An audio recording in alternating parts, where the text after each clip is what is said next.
Hello everyone, welcome back to the channel. Make sure before we go any further, please like and subscribe. I can't believe I'm going to say this, but today we're going to break down Jake Paul versus Anthony Joshua. Let's get into it. In the 21st century, a weapon will be invented like no other. Better, stronger, faster. Unstoppable. He has only one purpose. Win fights. Right, mate. How do we even start with this? First of all, thoughts and feelings. Anthony Joshua versus Jake Paul. How are you feeling about it? It's a crazy fight, isn't it? Like, if you would have told me this how long's Jake Paul been into it now? 5 years. If you would have told me this 5 years ago, I would have never thought that this was possible. Anthony Joshua, former Olympic gold medalist, two-time heavyweight champion of the world, I believe. Fought all the greats of this era, apart from Tyson Fury. And now he is fighting Jake Paul, who's essentially social media guy, former Disney guy, but also, we've got to give him his credit, he's a pretty good boxer. Like, he's coming into it, he's getting better every fight, it seems. Questionable opponents.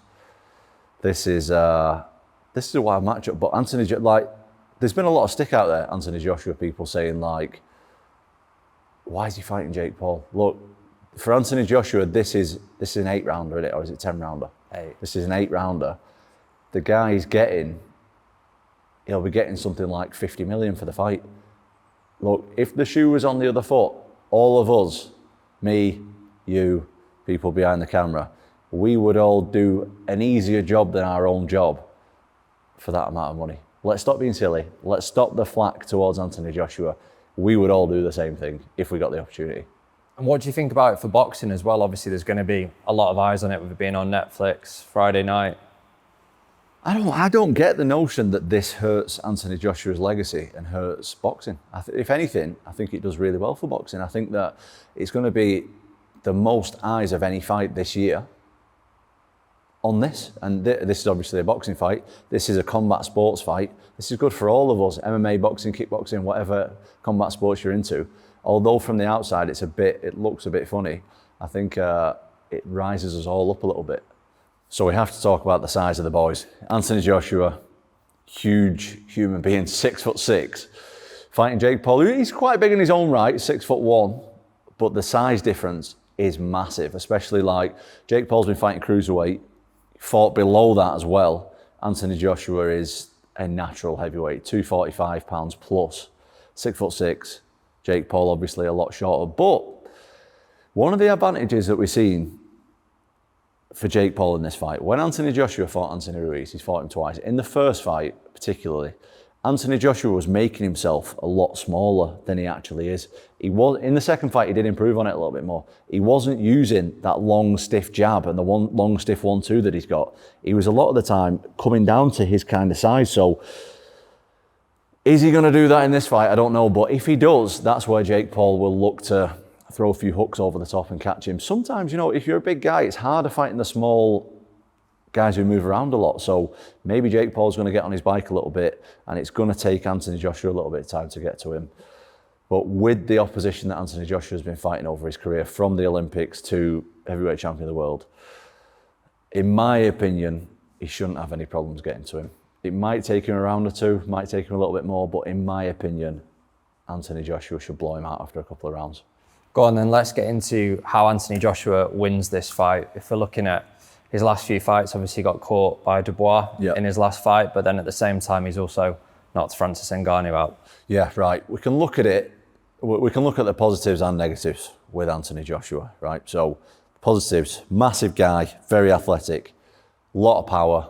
When he's using his straight punches and his fakes, so dangerous. You look at his fight so this fight is only really comparable to when he fought Francis Ngannou, who's not a traditional boxer. Now look what he did with Francis Ngannou. He just blew him out of the water.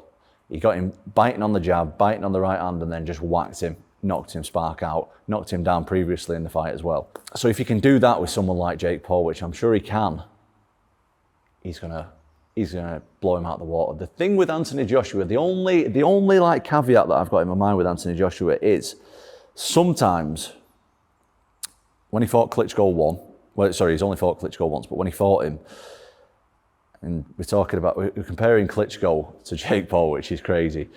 But Joshua does let his ego take hold a little bit and get dragged into a scrap sometimes. That's what he did against Ruiz in the first fight. That's what he did against Dubois when he fought him a couple of fights ago. So sometimes you start seeing Anthony Joshua get hit with the punches, and he likes to trade a little bit too much, which is where Jake Paul could potentially have some success. That being said, as I said, boxing pedigree, Olympic champion, doesn't get much higher. Two-time world heavyweight champion, fought all the best guys barring Tyson Fury.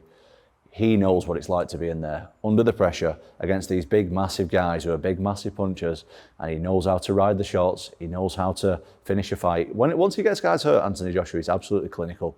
Big guy, super athletic, loads of power, and he should win pretty easily, but this is combat sports. You just never know. I know you love this question as well, always for yourself, but Anthony Joshua's chin as well. Thoughts on that?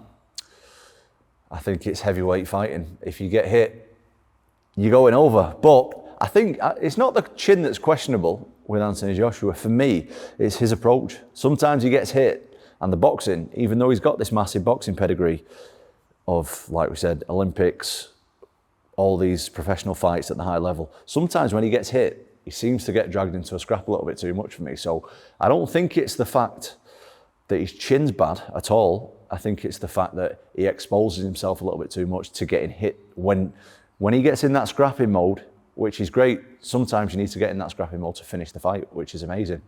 But sometimes he gets in it, for me, a little bit too much, puts himself in danger a little bit too much, and that's when you see him get caught with the big shots. How does Jake Paul win this fight? This is the question. Can he win the fight? Of course he can win the fight. It's a fight. Anybody can win. Jake Paul, let's just have a little look at his record. So get his box rec up. So his first fight, Nate Robinson.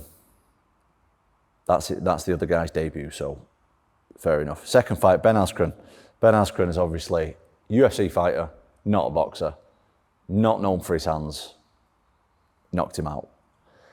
Tyron Woodley, again, first boxing fight, former UFC champion. Good hands, decent win, to be fair, for Jake Paul. Anderson Silva, one of the best strikers in MMA, also when they fought well into his 40s with 1,000,000 miles on the clock. Tommy Fury, my guy Tommy Fury. Tommy Fury beat him. Tommy Fury, lovely guy, been boxing a long time, not a championship level boxer when they fought each other. Tommy Fury, still not a championship level boxer. He'll tell you that himself. Tommy Fury has still got a lot to learn before he gets to that level. Like I say, me and Tommy are friends. We've trained a lot together in the past. But Tommy Fury, right now, I'm not saying that he can't be an elite level boxer, but right now he's not creme de la creme boxing level. Who else has he fought? So he lost to Tommy. Then Nate Diaz.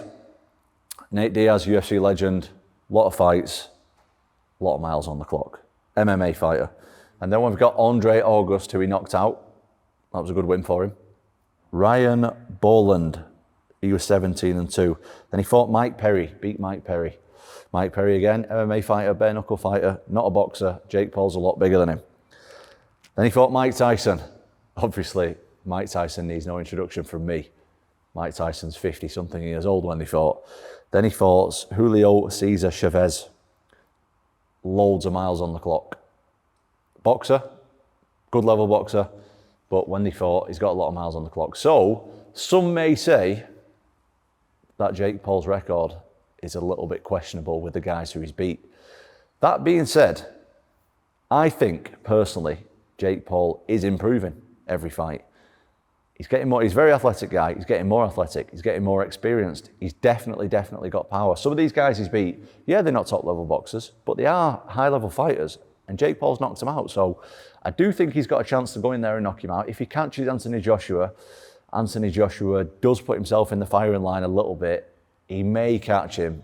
Do I think that's going to happen? No. Let's make that clear now. I don't think it's going to happen. But could it happen? Absolutely. It's a fight. There's two guys in there. They both got a pair of boxing gloves on. They're in a ring. They're both exchanging punches. One of them's going to land. It's more likely to be Anthony Joshua, but you just never know, which is why we're going to watch it. If Jake Paul fights Anthony Joshua, I'm putting £1 million on Jake Paul. I want some free money. And finally, if we were to get an actual prediction, My prediction would be, I would say, Jake Paul's going to be on his bike for the first 2 or 3 rounds. It'll be hard for Anthony Joshua to get to him because he won't be doing a lot back. He'll just be jabbing and moving. And when a big, massive guy fights a smaller guy who's a little bit more nimble, it is hard to get to him. But I would say Joshua stoppage in the 3rd or 4th round. So you are, Tom Aspinall is on record to say Jake Paul will make it out of the 1st round. I think Jake Paul will make it out of the 1st round. Yeah, I do. But I think he'll be surviving. Let us know in the comments. Let us know in the comments. If I'm wrong, I'll be eating humble pie. But let us know in the comments what you think. And let us know if you think this is like a farce or not, because I personally don't. I'm quite into this, which is obviously why we're covering it on the YouTube channel. So let us know who you think's going to win, and do you think it's pointless or not? I think it's entertaining, so I'll be tuning in. And we'll be back on Saturday with a review of the big fight. Jake Paul versus Anthony Joshua.